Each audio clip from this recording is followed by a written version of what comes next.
All right.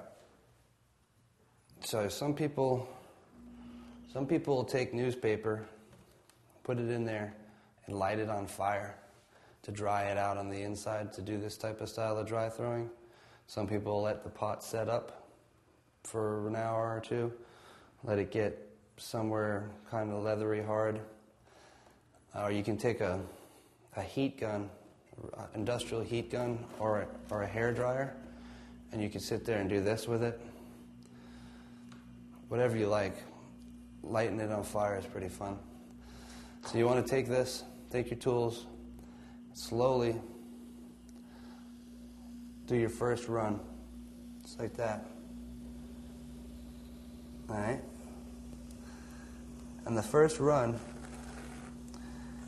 is going to get rid of any slip that's going to be on there. You want to get this slip and gather it off of your tools